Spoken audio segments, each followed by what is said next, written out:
हाँ स्टूडेंट देखो, पिछली क्लास में हमने रिंग के कारण अक्ष पर चुंबकीय क्षेत्र निकालना देख लिया था। उसी का एक बहुत कॉमन टाइप का एग्जाम्पल लेते हैं, ध्यान से देखना है। देखो इस बार भी हमको दे रखा है कि दो वृत्ताकार धारावाही रिंग है, प्रत्येक में धारा I बह रही है और प्रत्येक की त्रिज्या R है ना।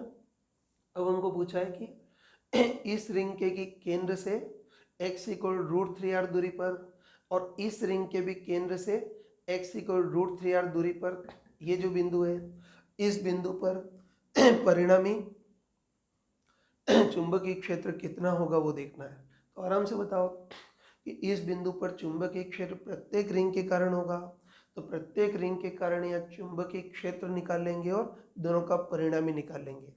चलो पहले इस रिंग के कारण यह चुंबकीय क्षेत्र देखते हैं। कि तुम आराम से बताओ कि सॉरी तुम आराम से बताओ कि इस रिंग में धारा ऐसी बह रही है ना, तो उस धारा की दिशा में अंगुलियां मोड़ेंगे तो अंगूठा आगे की ओर आएगा।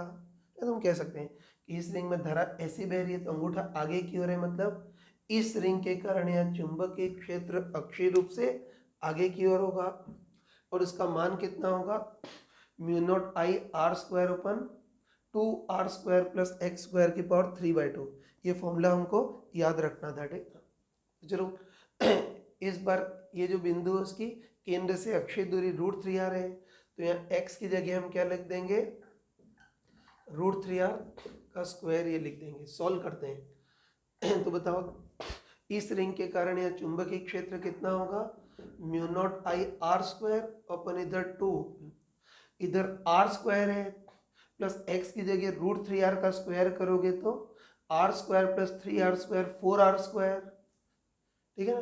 तो कितना आ जाएगा, 4r² 3/2। ये तुम सॉल्व कर सकते हो। 4 की पावर 3/2 होता है 8 और r² की पावर 3/2 r³। तो इस r² से ये r² कैंसिल।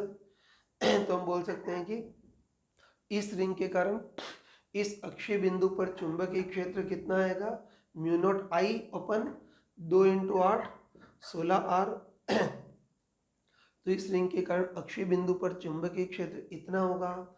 और चलो इसको शॉर्ट फॉर्म में B0 बोल लेते हैं। तो हम कह सकते हैं कि इस रिंग के कारण यह चुंबकीय क्षेत्र अक्षीय रूप से आगे की ओर होगा और उसका मान B0 होगा। ठीक है, अब चलो अब इस रिंग के कारण देखते हैं। तो तुम बताओ कि इस रिंग में भी धारा भी उतनी है, त्रिज्या भी उतनी है और रिंग के केंद्र से अक्षीय दूरी भी उतनी है। तो इस रिंग के कारण चुंबकीय क्षेत्र B0 है, तो सिमिलरली इस रिंग के कारण भी चुंबकीय क्षेत्र का मान B0 ही होगा। और अब दिशा देखनी है, तो वही बताया था ना मैंने, धारावाही कंप्लीट लूप है तो इसमें उल्टा रूल ही लगाएंगे। वही तरीका कि पहले धारा की दिशा में अंगुलियां मोड़ते हैं। तुम बताओ कि धारा की दिशा में अंगुलियां मोड़ेंगे तो अंगूठा ऊपर की ओर आ रहा है, मतलब इसके अक्ष पर चुंबकीय क्षेत्र ऊपर की ओर होगा। तो अक्षीय बिंदु यहाँ हो तब भी चुंबकीय क्षेत्र ऊपर की ओर, और अक्षीय बिंदु इधर हो तब भी चुंबकीय क्षेत्र ऊपर की ओर ही होगा। बताया था ना। तो ये ध्यान रखना कि धारा की दिशा में अंगुलियां मोड़ रहे हैं तो अंगूठा ऊपर की ओर है, इसलिए केंद्रीय अक्ष पर चुंबकीय क्षेत्र ऊपर की ओर होगा, चाहे बिंदु इधर हो या इधर हो। चुंबकीय क्षेत्र अक्षीय रूप से ऊपर की ओर ही होगा और उसका मान भी B0। बस आराम से बताओ कि इसके कारण चुंबकीय क्षेत्र B0 x दिशा में, इसके कारण चुंबकीय क्षेत्र B0 y दिशा में, तो परिणामी चुंबकीय क्षेत्र बिल्कुल बीच में होगा, है ना। और हम डायरेक्ट बोल सकते हैं कि इस बिंदु पर परिणामी चुंबकीय क्षेत्र कितना होगा, √B0² + B0²। सॉल्व करेंगे तो परिणामी चुंबकीय क्षेत्र कितना आएगा, √2B0। तो कितना होगा, √2 और B0 की जगह μ0I/16r ऐसे लिख सकते हैं। और बताओ ये दोनों बराबर हैं, इससे परिणामी चुंबकीय क्षेत्र बिल्कुल बीच में होगा। बिल्कुल बीच में होगा मतलब x अक्ष से भी 45 डिग्री और y अक्ष से भी 45 डिग्री। कई बार बेवकूफ़ बनाने के लिए पूछता है कि इस बिंदु पर परिणामी चुंबकीय क्षेत्र तो इतना हो गया। कई बार पूछता है कि इस बिंदु पर परिणामी विद्युत क्षेत्र, आंखें बंद करके जीरो, है ना। हमको पता है कि नॉर्मल धारा बहे तो आवेश इकट्ठा नहीं होता, मतलब वायर आवेशित नहीं होता है, तो जो भी होगा केवल चुंबकीय क्षेत्र होगा, बाकी विद्युत क्षेत्र तो आंखें बंद करके जीरो ही होगा।